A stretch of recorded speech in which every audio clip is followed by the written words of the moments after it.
My name is Christy Busby, and you are about to listen to the next episode of my podcast called Fate, From Atheism to Enlightenment. So come on in, join me. We're going to talk about it all, from atheism to enlightenment. Alrighty, guys, here we go. Get ready, and welcome to your fate. Welcome, everyone, to the next episode of Fate. How's everybody doing today? On today's show, we are talking poltergeist, ghost hunting, all things paranormal. I have John Fraser here with me today. He has a new twist on what is behind paranormal activity in general. I'm very interested to hear his perspectives. His book is called Paranormal Perspectives, One Big Box of Paranormal Tricks. John Fraser, welcome to your fate, my friend. How you doing today? I'm doing fine, thanks, Christine. It's a pleasure to be on your show. Thank you for taking the time all the way from England. I appreciate it. I actually went to school in England, University of Surrey, Guildford. That's where I was at. I don't know where you're at. Not too far. Yep. I love. Not too far from me. I'm based in Croydon, South Okay. London, about 20 miles down the road. Yes, I loved it there. Let's go ahead. I read your book. I found it to be a fascinating twist on what could be behind all of the activity that has happened throughout the ages that everybody has been speaking of. Paranormal activity has always been something that has been interesting to me. So let's start with, how did you become so interested? What drew you down this path of ghost hunting and the paranormal in your life? Probably goes back quite a few years. As a teenager, just a couple of years back, I was fascinated by horror films and so on, and then suddenly I saw a documentary in the days when they didn't have wall-to-wall ghost hunting documentaries about people that actually took the subject seriously. And I didn't realise anyone did take it seriously at first. Probably came from a slightly skeptical viewpoint. But the more I read it, the more fascinating I became. It was like one of the last big what-ifs that we had to answer. We've done the moon, and so on. We've even done quantum physics, but we still have, throughout the world, phenomena which is quite similar and equally inexplicable. So that's probably what prompted me. And as soon as I was grown up, I decided to get into it even more. You sure did. You have been involved in many years. In the book, you talk about all the societies that you've been involved with, all the people that have influenced you throughout your time when understanding and really investigating all of these various phenomenons that people are experiencing all over the world. It is really one of the big question marks, because there hasn't been any technological advances as far as that one thing that is able to prove such phenomenon as ghosts, as a poltergeist. It's very hard to do the scientific research to actually prove it. I know in the book you talk about that you grew up and you were an atheist at first, and then you turned into an agnostic. I am a former atheist myself. You actually in the book talk about Richard Dawkins a lot, and I used to be a fan. And not that I'm not a fan now. I still think, he has a perspective, and not everyone is going to align with your own belief system. I still think he's an intelligent man. I just think he needs to go do a few plant medicine journeys or something, and expand his mind. But what is your current religious, non-religious, where are you at in the world of spirituality, and what your take is on that? I don't have any conventional religion. Okay. I'm just going back to Richard Dawkins for a Yes. second. Undoubtedly an Oh, intelligent yes. man.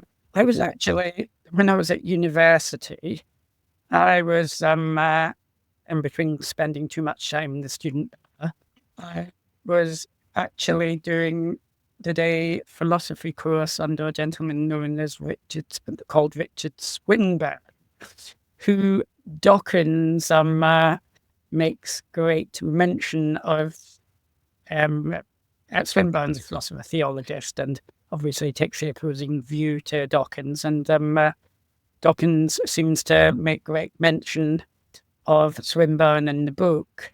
And I must admit, I found his arguments were sort of very basic. In fact, I think Swinburne has kind of insinuated in his replies that Dawkins may have a habit of, if he says something and then hears a counter argument, he possibly just shouts the same thing. And I don't think Dawkins' reason I'm an agnostic is, at the end of the day, when you go into any creation theory, anything like that, you're still left with what created that? What created God? What created the thing that created God? And to actually say that a God doesn't exist, it might not be the Judeo Christian one, it might be something else. But to actually say that a God doesn't exist and just leaves you saying, well, the Big Bang just happened. And that strikes me as being occult. How did something happen out of nothing? If you are taking that theory, which is roughly, I believe, what Dawkins does, you are simply having your own God, this unknown thing that created. He's calling it the Big Yeah. Bang. Yeah. He has no comprehension of what it was and how it happened. Yeah. And even if we do get a comprehension of that, we still have to work out the thing behind it that caused it, and we're trying to grapple with infinity. So whichever spiritual, scientific view you take, you are hit with the occult. And this is what I don't think Dawkins quite realizes. I completely align and resonate with what you said. Like I said, I was an atheist my whole life. I have just stepped into my own spiritual path. And on the show, I bring in and speak to people from all types of different backgrounds and religious beliefs, whether they're spiritual or I have a gentleman coming up on the show that's a Dr. Bo Kirkwood who believes very firmly in the Bible and very firmly in intelligent design. And he's written a book about how he feels it could be nothing else but an intelligent design, which he aligns with the Bible and God and that aspect of it. I still don't believe in that Judeo-Christian representation of what God is, and I don't align completely with the Bible, even though I feel that there's teachings in there that are valuable. I certainly don't feel that the Bible was brought here to bring us together or for peace. I feel like it's turned into very much a tool of manipulation, a tool to control people, a tool to keep people in fear. And so my spiritual path is still unfolding, but I love that I can bring someone like you on that's an agnostic that has an open enough mind to say, "Hey, I don't know. We don't know. We may never know." I still think we're in the beginning stages of really figuring out who we are and what we are. And I think quantum mechanics is going to unfold a lot more and reveal much more about our reality. And I think it's doing that now. It's certainly not mainstream. But when you get into dark matter and, particle theory and all this crazily blow your mind kind of concepts that are arising out of quantum mechanics and what the theorists are saying, it really does, like this the I don't know if you know the slit experiment or something where something only appears when you're looking at it. Anyways, there's some pretty mind-boggling stuff out there, and I just think we don't know.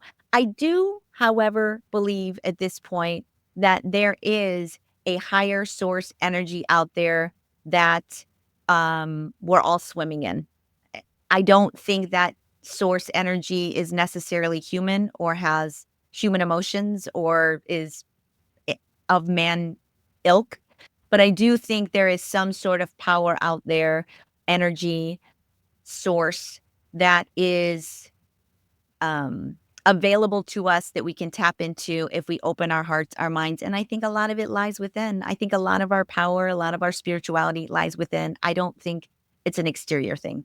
But, anyways, we're not here to talk about religion so much, but I just wanted to, Let's talk about religion a little bit, yeah, actually. It's I, well, it's a fascinating it subject. really is. And I love talking about it. So you're in good company, my friend. Um, Going back to the book, before we get into your new theory and before you get into expanding on the book, I do want to ask you a little bit about your prior experiences with poltergeists, with ghost hunting.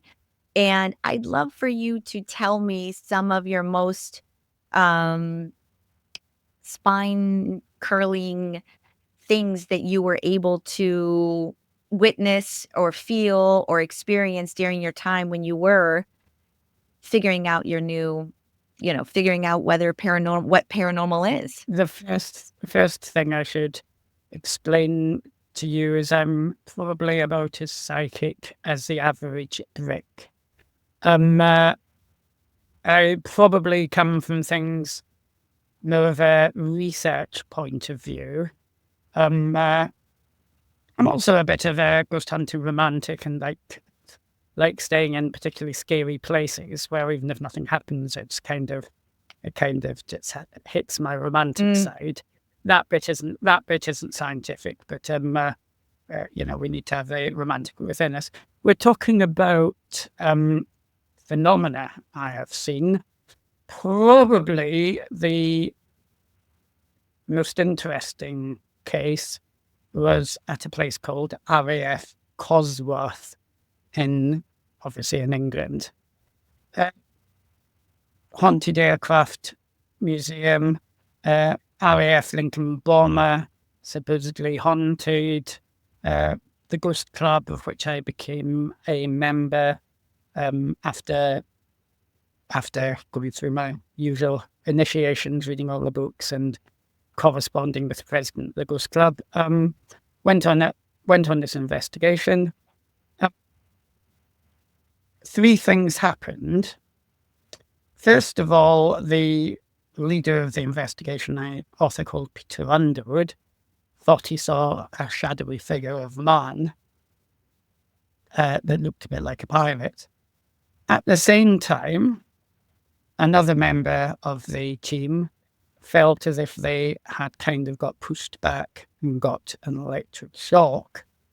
And then when we exited the plane, we found that all the fire exits were open when we're pretty sure they hadn't been before. That's the fire exits of the museum, not of the plane. yeah.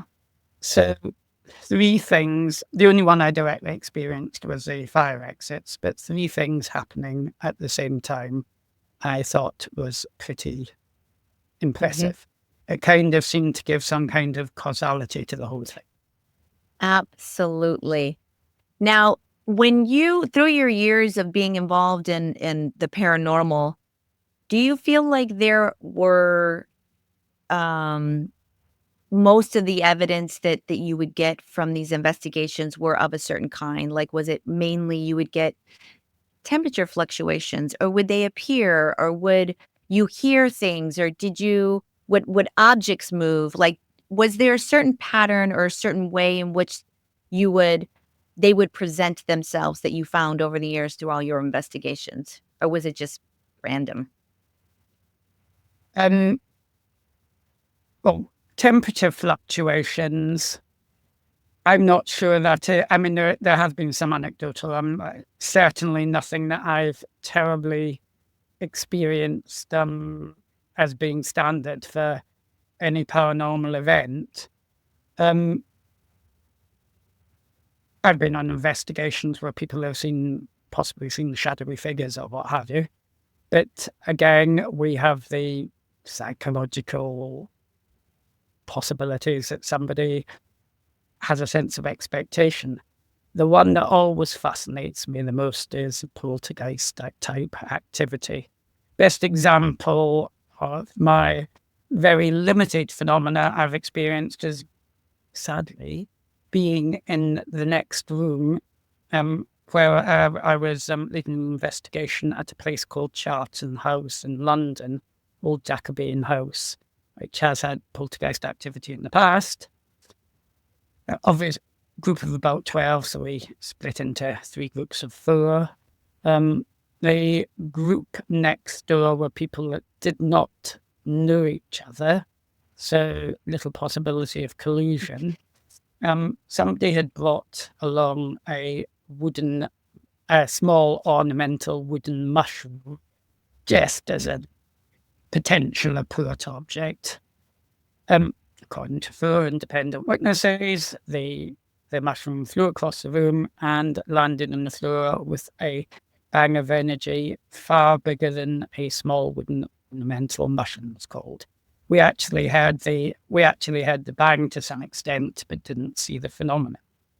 Now, I think if you're ever going to prove the paranormal, it's got to be by what you will call poltergeist type activity, which is previously to writing the one Big Box book, I did actually write a book on poltergeists, in which I kind of came to that conclusion. I mean, we can talk about shadowy figures that we see for 15 seconds at 3 o'clock in the morning. It's in semi-darkness, and we're never going to be quite sure. But if a stone, a wooden mushroom, if something flies across the room and it was somewhere at one point and it was somewhere else at another point, you've got what I would call a fact, a paranormal fact or fraud scenario. Either the people are making it up, faking it, or it's something absolutely inexplicable by normal science. Now, let's start getting into what your latest theory is as far as these types of experiences. You've been doing this a long time, and what is the basis of your hypothesis for where paranormal instances are arising from? Can you go through the kind of several indications that led you down this path? To where I Yeah. was. Well, the first thing is I'm glad you went from theory to Yes. hypothesis because I call the one Big Box book actually a meditation. It kind of lets the reader make up their own mind based on the journey I've been through. But what I have found, I mean, first of all, I wrote a book on poltergeists, in which it seemed quite clear that ghosts and poltergeists were almost certainly one and the same thing. In fact, in some ways, apparitions seem to be a side effect on all poltergeist energy, if indeed those apparitions aren't psychological in some way or another. And then lockdown came, and I had far too much time to think. So I started to think that if ghosts and poltergeists are one and the same thing, what are poltergeists apart from spontaneous PK? What do occultists do? They try to change things, possibly even cast spells through the power of the mind. What is that? if not some kind of similar energy. And the more I went through it, and the more I read, and occasionally visited places in between lockdowns, the more of a correlation there seemed to be between all these little boxes of paranormal. I mean, if you think about it, we've got ghosts, poltergeists, black magic, white magic, spiritualism, vampires. Because vampires, having been to Transylvania 6 times, for reasons I won't go into, I can do, but it would be a slight side issue. And spoken to Romanian folklorists and what have you, it seems clear to me that vampires are actually their way of describing poltergeist phenomena. When you actually go into the real modern vampire cases, and one stage removed from Bram Stoker, they're just their way of expressing a haunting stroke poltergeist. In the same way as in England, at least, nearly all hauntings tend to be grey ladies or black monks. I mean, if you're not a grey lady or a black monk, you don't haunt anywhere. It's simply a different way of expressing the same phenomena. Very, very, very quickly, as we were talking about religion earlier, it's worth noting just on that the Catholic Church has quite a few incorruptibles as saints, people whose bodies didn't corrupt.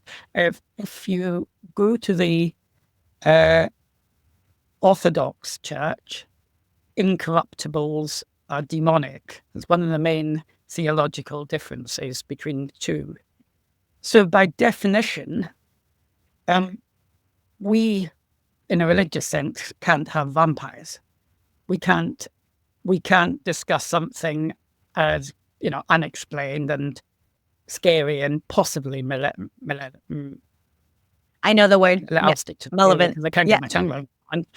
But we cannot talk about them as being, vampiric or incorruptible because it totally clashes with our theology. So if you go around the world, I believe in Colombia, they talk about poltergeists as goblins. I've forgotten the Spanish word for it, duarte or something, I believe. And you go around the world, but nevertheless, it consists of objects flying around, sometimes of bright lights as well, which kind of leads us on to a possible UFO connection. This I found to be interesting in your book, that you went and made that kind of direct correlation between poltergeist phenomenon and UFO phenomenon. Why don't you talk a little bit about what your thoughts are there?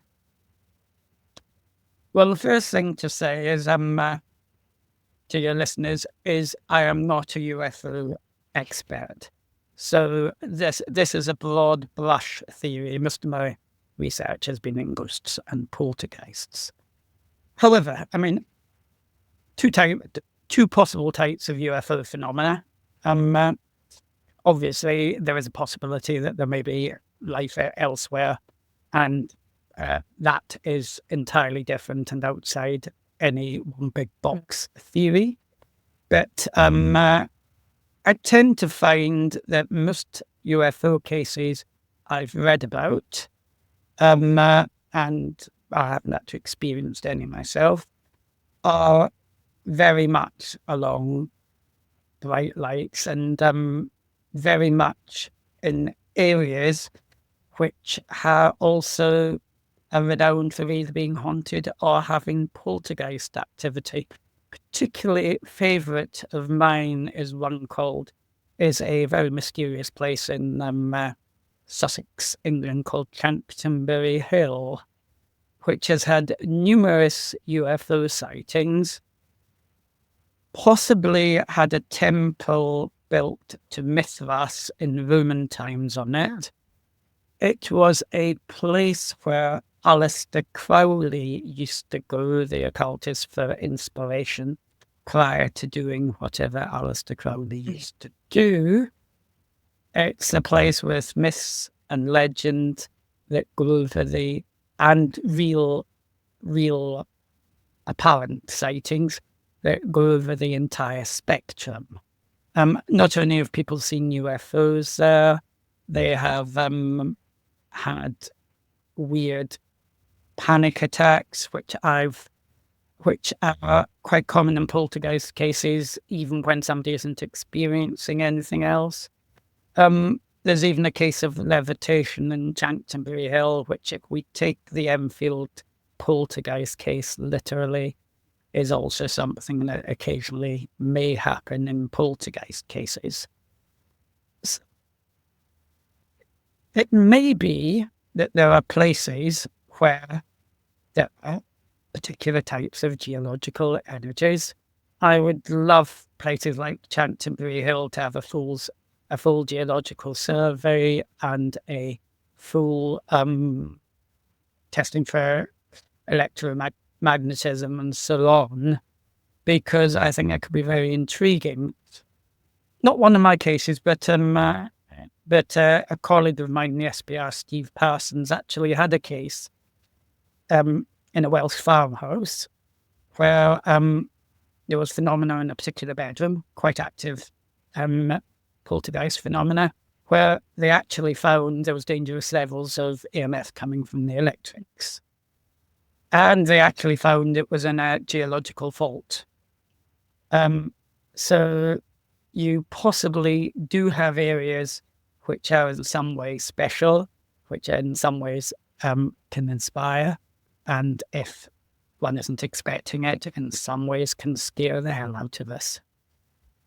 You know, when reading your book and I was listening to your explanations and the connections you were trying to make and regarding this phenomenon, I did always lean back on energy. The one thing that I have learned over the last few years of speaking with people and doing my little dance down my own path of spirituality is that we're all energy, and energy can manifest in many different ways.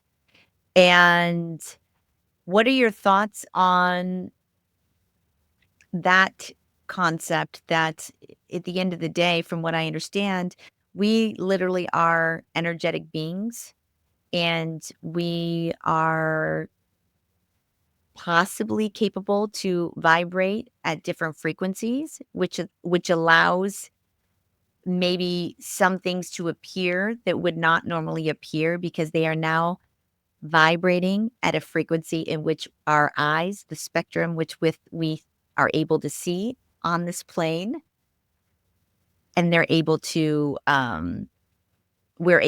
see visions. We're able to see things that we wouldn't see because things that would not normally vibrate within a parameter that our vision can see morph and change their vibrational rate so we can see them. What are your thoughts on that?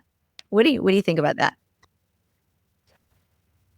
I think it's probably too early to tell what are causing these anomalies for sure. I've certainly read. I certainly read a few. I mean, if you take psychedelic drugs, you start to hear colours and what have you. So certainly the way that we perceive the world is just simply the way we're hardwired in any case. I don't think either I or in my One Big Box book would actually go as far as to give a direct causality.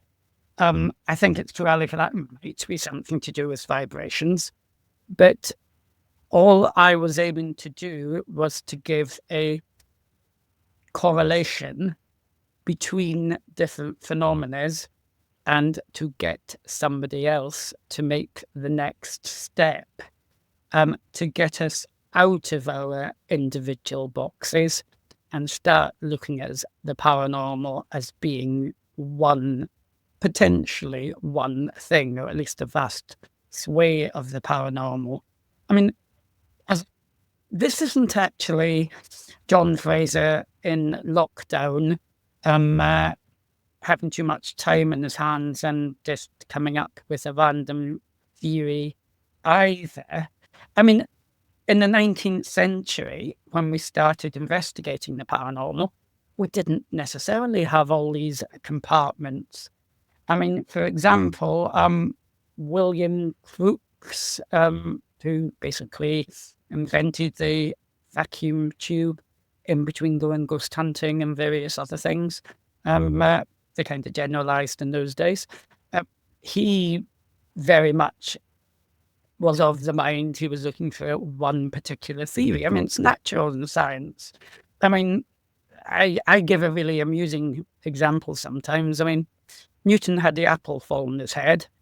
Then he did tests with a banana, which didn't actually exist in those days, or hadn't been discovered in those days. But I mean, would he go and make a theory of apple gravity and a theory of banana gravity?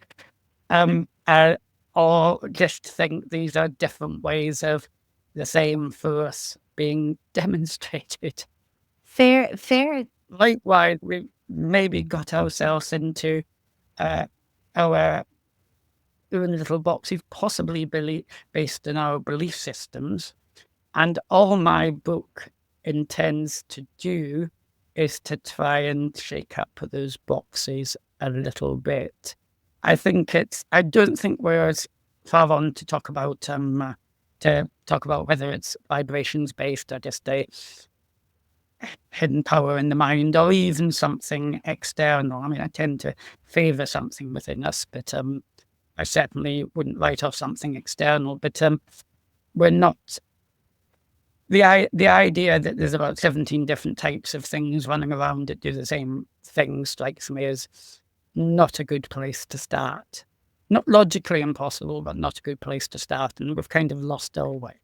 Fair enough. Why don't you go into the book about potential triggers that are present when people do experience these phenomenon that people, whether it's their stress levels, you made the electromagnetic connection. Why don't you talk about some of the um, triggers that people, you also say in the book, anybody that is more likely to have a paranormal experience is also that that much more aligned to have a UFO experience as well. Why don't you talk about that correlation as well while we're at it? Well, first, the UFO correlation. I mean, I simply mentioned it in one big Mhm. box if because as somebody who has quite a few cases passed us away, it's um, a standard question to ask people if they've had any previous experiences, and it's very often the case. Uh, so that is purely on the fact that yes, everyone says 10% of people have had a intense paranormal experience, which I think is roughly where the stats go, and maybe about similar having UFO. You'll probably find about 40 or 50% have had both. Now that's purely anecdotal, but there is certainly, based on interviews and so on, a correlation between the two. And then it gets even more fun because what triggers off paranormal type experiences? Uh, One of the main things seems to be stress. Through multiple poltergeist cases, stress is always a factor. It used to be stated that it was likely to be young children going through puberty. And that is far too much of a generalization. But anyone going through that stage knows it's a very stressful time and a time where the mind and imagination might be overactive. Well, it gets even more interesting, though, and in some ways it's a conflict between two theories, is of course, within the top 5 triggers of stress is moving house. So you can get to a case where you believe you are moving to a haunted house when it is possible you are in effect haunting the house through your stress. And then obviously, perhaps the most stressful thing of all is the death of a loved one, which again, um, you have obviously the afterlife theory, which is a perfectly respectable theory, but you also have the theory that puts you into a state of mind where real paranormal things may start happening. I mean, separate from those two, which can be seen as either or. I mean, there's lots of cases that have arisen after the breakup of a relationship and so on. It's really a standard question which anyone in the Society for Psychical Research or any good investigator would ask. There is almost always some stress factor in a family or an individual that's experiencing these things. Let me ask you this. So, is what you are saying that when people get into this stressful situation and they are under anxiety, they're anxious, they're probably not in their full logical rational minds. Are you saying that the energy that they are experiencing is causing these things? Is it completely in their mind, or is their own intention, their own state of mind, an energetic electromagnetic signal that is inducing these paranormal things to occur? I'm saying that the paranormal events may well be real, not just that people are getting stressed. That's what I like about poltergeist type activity, because obviously you can't imagine a book going from one side of the room to the other, especially if there's more than one person in the room. It's either, as I say, you can't psychologically put that easily to bed through psychology in the same way as you possibly can an apparition. So I'm saying the energies are real, and possibly the paranormal events are real as well, but the cause would therefore either be through something within us or acting as a catalyst for something outside us. Both are possible. The reason I tend to think it may come from our subconscious is that most hauntings, poltergeists, don't make any sense at all. Going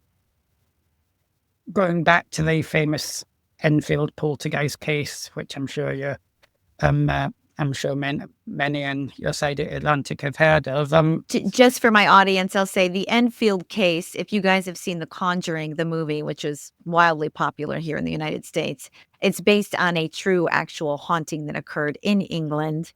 And that is what he's talking about when he's referring to the Enfield case. But yes, most people, I think. I am. The film is very loosely. Oh, I'm sure. I'm sure. I'm sure. Inspired by, I think. Inspired by, yes. Yeah. Yes.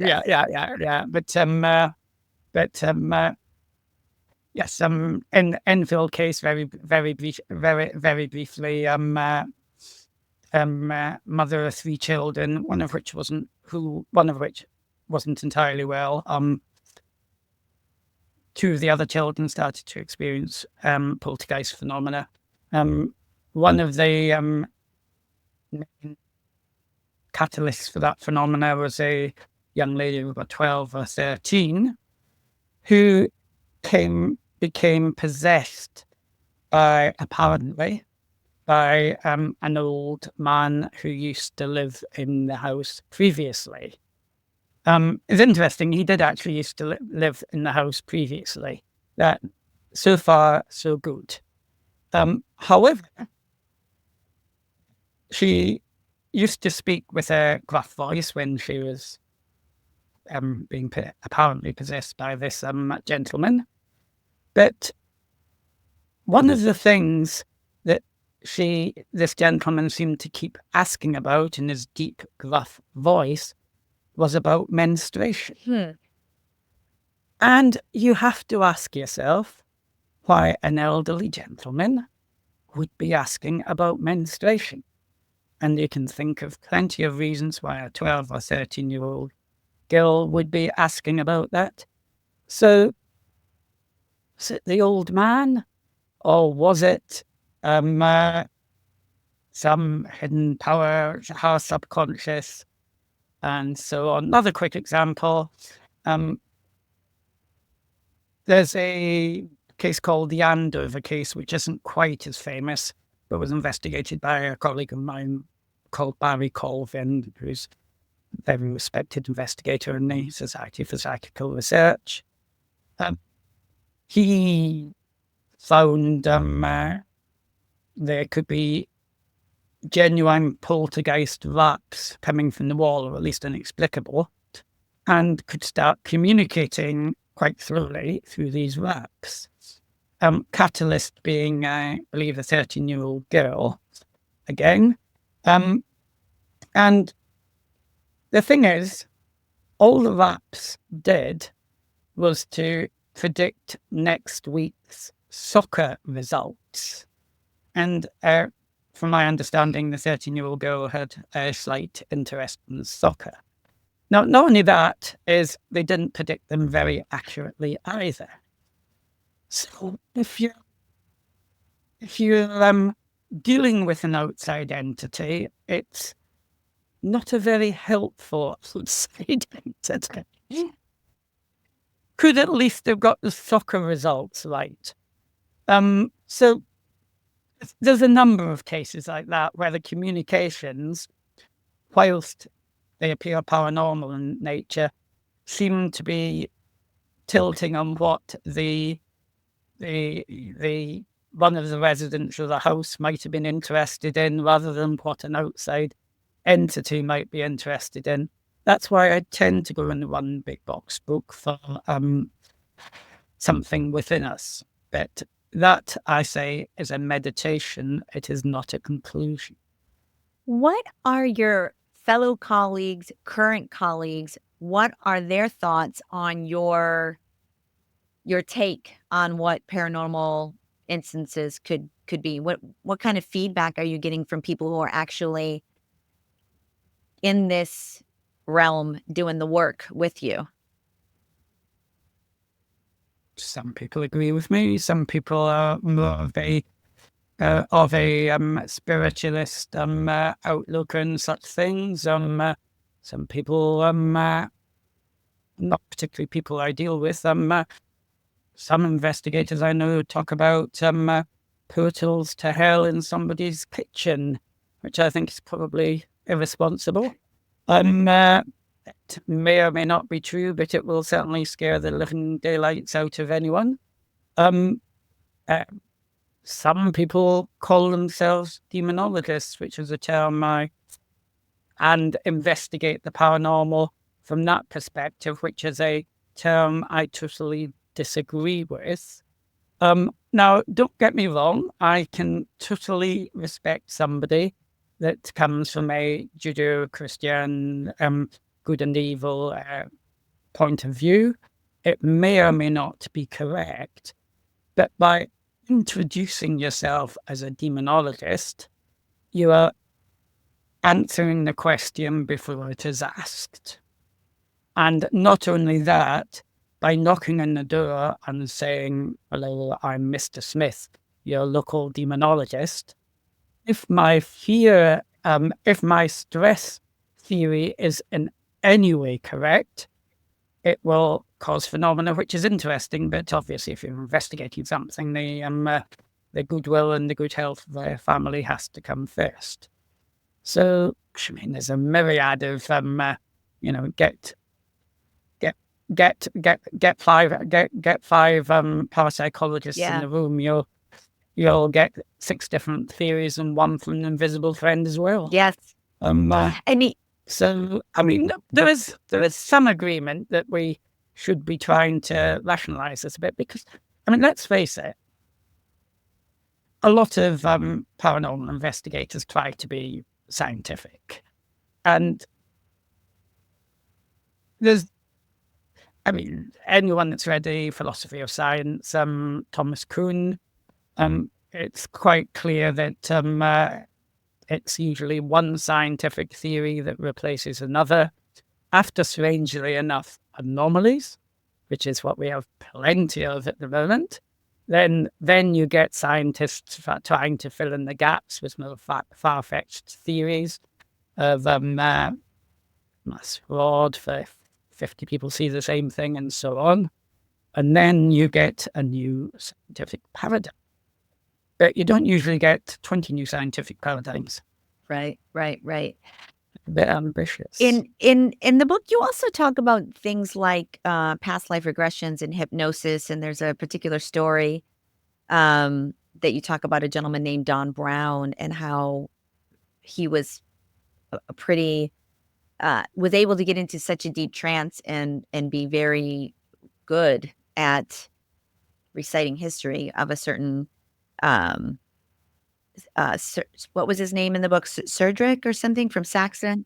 Serdic. My good old Yeah. Serdic the Saxon. Don, once upon a time, I was part of a hypnosis group, and there was a very poor hypnotic subject. Surprisingly, about 10% of people are good hypnotic subjects. Surprisingly, about 10% of people have had a profound paranormal experience. I don't know if there's a correlation, but you see where I might be going with my meditation. And because I was such a bad hypnotic subject, I gradually became trained in basic hypnotic techniques and to a reasonable, competent level. So I kind of understood it from both sides. And we had some good subjects. One of the best ones was this gentleman who we're calling Don Brown. Wasn't his real name, but nope, sure don't. And he basically got taken into numerous past lives. And when he started coming out with facts, including his by far the best past life, which was a chap called Serdic the Saxon that lived up to the Battle of Hastings in 1066 in merry old England. He started coming out with things that he probably couldn't know, but because the group had been preempting the answers to the questions, they'd actually read up in specialist history books like King Harold, who lost the Battle of Hastings, marched under a dragon banner. That's very obscure. If many of your listeners know that, I take it back, but as far as I'm concerned, that's very obscure. Of course, that's pretty obscure. A couple of people involved had looked it up the week before. So there's every possibility that he was under deep trance picking up ESP. Sort of telepathic communication in a way, is that? Telepathic communications, yes. What made it even more interesting, he had a past life as a soldier that died in World War One prior to that, and he came out with his name, the names of his officers, and so on. None of them existed. Well, I mean, it's quite an easy thing to check, because good records were kept in World War One. None of them existed, including himself. What makes it even more interesting, and possibly a slight correlation with UFOs, is we'd sometimes experiment by taking people, nudging them a little bit into fantasy lives. I mean, we took somebody down and let them choose what they were going to be, and they lived the life of a mermaid quite happily for about an hour, looking for a golden spear and so on. And that strikes me as being quite similar to some of UFO encounters. And then the really special thing is what Don started to do as Serdic, not as the other past lives, is he started to become an automatic artist. high-speed drawing, good quality. Some of them startlingly accurate compared to with deep historical research as well. Um, and then, of course, there's a great tradition of of automatic writing in the spiritualist community as well. Rosemary Brown, I believe, by coincidence, no relation to our student named Don Brown, created the new works from, I think it was Schubert and Liszt. She's a very famous medium. She believed she was getting them from Schubert and Liszt. She had some musical training and could well have been getting them from her collective subconsciousness. Alistair Crowley, who would, on the face of it, have nothing in similar to the spiritualist Rosemary Brown. In fact, they'd probably despise each other. Claims to have got his Book of the Law through automatic writing in 2 hours by communicating with his guardian angel called Awas. They're all the same thing. I mean, they are all the same thing. Now, we can, to a certain extent, hypothesize on what that thing is, which is why I'm not going to commit to being vibrations or hidden powers of the mind or what have you. But let's at least realize that there is a very good chance we are talking about the paranormal, at least under most guises of the paranormal, as being one thing. That's very interesting. I find this hypothesis interesting for sure. It's hard to wrap your mind around that it could be all one thing because there's so many different variations of this one thing. And it reveals itself in a myriad of ways. Let me ask you this. What do you think our subconscious minds have this type of incredible power? Like, what do you know, is it, are our subconscious minds this powerful that we could create these poltergeists, these abilities to automatic write, to go into trances and to have these elaborate historical accuracies, some not, some true. Like, what can you elaborate on your thoughts on that? What the subconscious mind is? Well, we know that about 20% of the brain does. I think it's perfectly possible. I wouldn't go that much further than that, because I'm certainly not a neurologist, and I don't think neurologists. I mean, first of all, we've got to separate the difference between brain and mind, Yes. if indeed there is one. And that is a very deep philosophical question. Are they one and the same? And so on. I personally don't think so. I think the brain and the mind are completely two different things in my ever so humble opinion. It's a perfectly valid opinion. The brain could be a transmitter, and the mind could be the television programs that come through in the transmitter to give it the most basic thing. And that the mind is something etherical. But we are way too early to prove that one way or the other, because at the moment we're all running around in our own little boxes, trying to prove demonology or a particular form of occultism or a particular form of fundamental religion and so on. So the book is modest in its aims, sometimes quite humorous in its approach, and is the One Big Box book. The title's far too long. Paranormal Perspectives, One Big Box of Paranormal Tricks, from ghosts to poltergeists to the theory of one paranormal pop. So let's call it one big box from now on. Yes, I had to get ghosts and poltergeists in because that's all I've ever written about in the past, and wanted something to hang it on. But the one big box thing is simply to get people to start to look at the paranormal in a more holistic way. I'm not even trying to pin down a theory for sure. There are theories I favour, because doing it at this stage would be belief led, in the same way I disapprove of people that approach a subject from everyone's got their own beliefs, but to approach a subject just based on your own beliefs would be Not very scientific. not very scientific.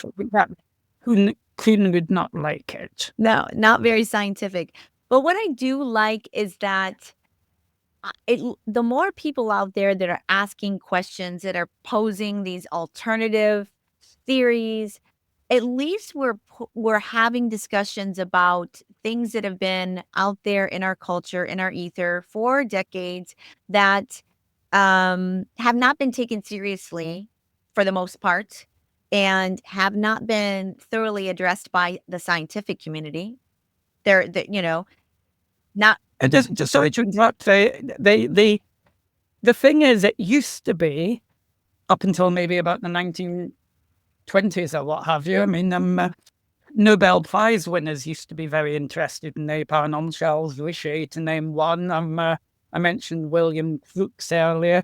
Oliver Lodge invented radio in between investigating the paranormal, and I think some of these were also members of the Golden Dawn, an occultist society. We used to think of the paranormal as being one step beyond science, but somewhere down the line, science dropped it yes. and as just pretends there isn't phenomena that isn't easily explained.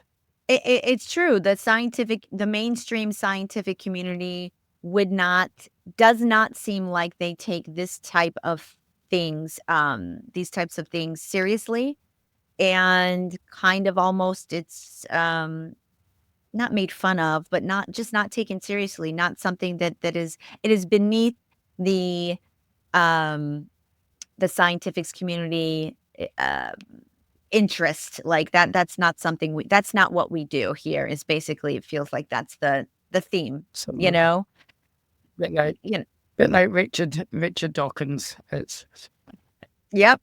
Good old Richard Dawkins, he is a brilliant man. He's just, everybody has their own belief system, as you said, and you just have to be open-minded. And I love that you're out there posing these questions, putting these theories out there. I think that we should be talking about this stuff more.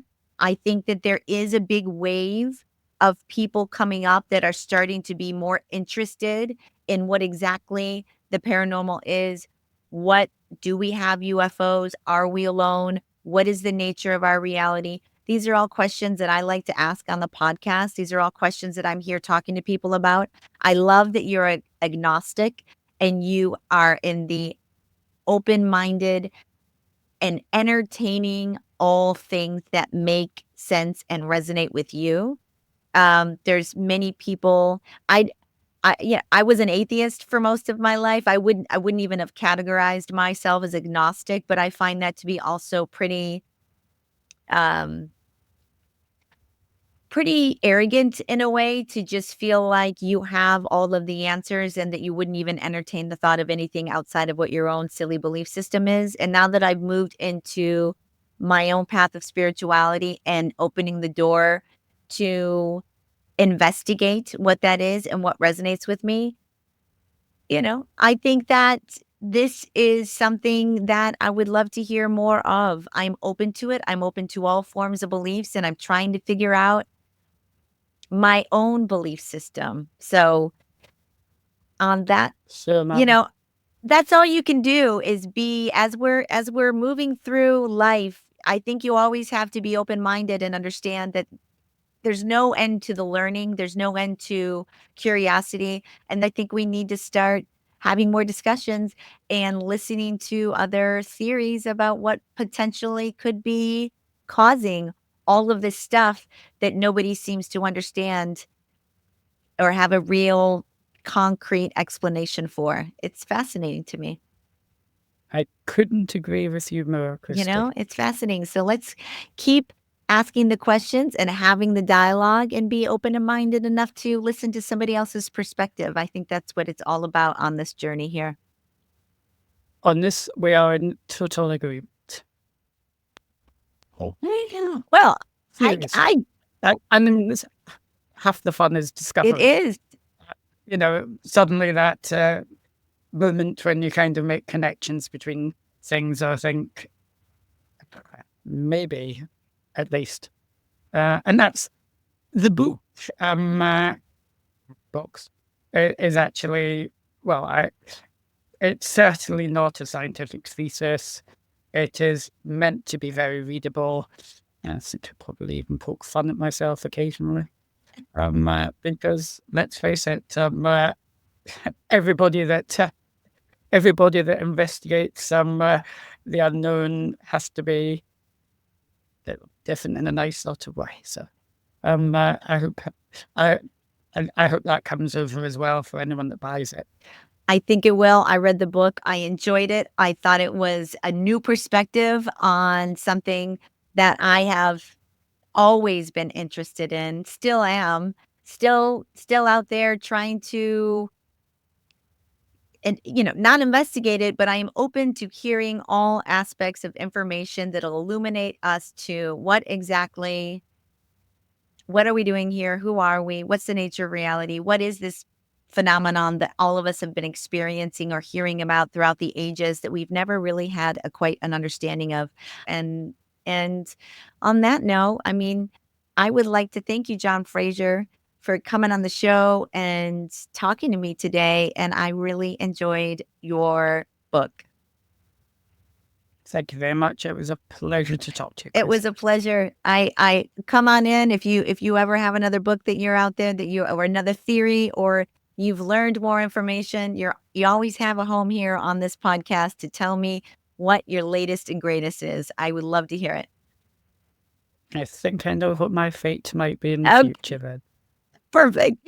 All right, ladies and gentlemen, that is a wrap on this episode of Fate from Atheism to Enlightenment.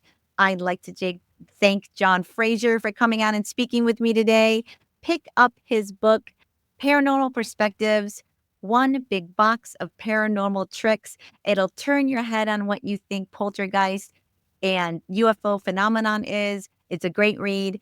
And I will put in the show notes the Amazon link to your book and the O Books link to your book. And I encourage you guys to pick it up. We'll see you next week, guys. Journey well, everybody. Take care. And that is a wrap, ladies and gentlemen, on this episode of Fate from Atheism to Enlightenment. I hope you enjoyed that one. It was interesting take on what paranormal phenomenon could be. Um, I don't know. I'm curious as to what your thoughts were on that episode. He's coming from a different belief system than I am, which I love. I love talking to people that don't believe like I do. I am open to it. I want to be and stay as curious as possible here and listen to other people's perspectives and never be one to shut anything down. At the same time, I did struggle with his hypothesis. Um, I do think it's a little bit more complicated than everything of that ilk being in one big box of paranormal tricks. I do think there's much more to learn about our existence. And I think even John would possibly agree with that. I think he is posing a question and wanting other people to just start maybe even thinking about UFO stuff, paranormal stuff. He goes in the book about even quantum healing, hypnosis. It's an interesting read with a different perspective that I'd never heard before. Which I enjoy, honestly. But at the end of the day, like I said, I would like to think that we are in a much more complicated universe. I think the subconscious mind is very powerful, and I think our minds are very powerful in general, and we certainly don't know the full capacity or use our full capacity, and I think everybody can agree there.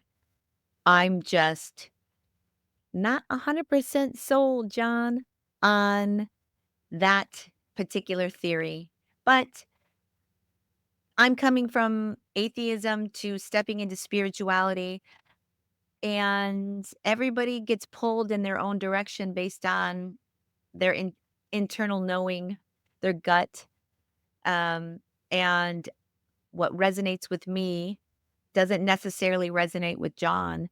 I'd also be interested, you know, I love an agnostic because at least they're open to the possibility of a higher power of a God. They basically are like, I'm on the fence. I don't know, which is a better position to be in because you would be more open-minded to alternate theories. I was not in that camp. However, oddly enough, I always was intrigued by the paranormal. I don't think I ever really thought much.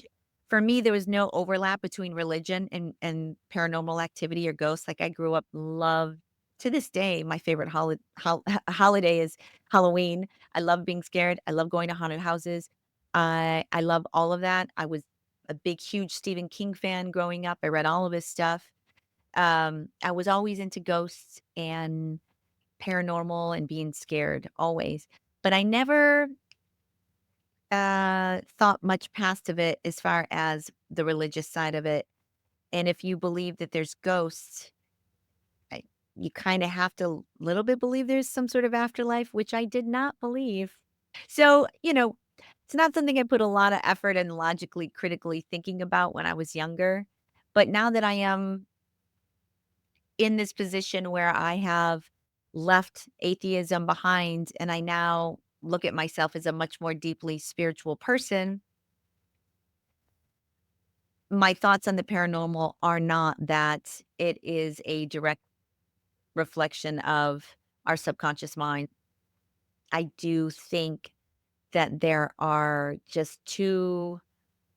just too much that we don't know yet about our full capacities, the full nature of reality, where we came from to really make any determination, especially today on this show.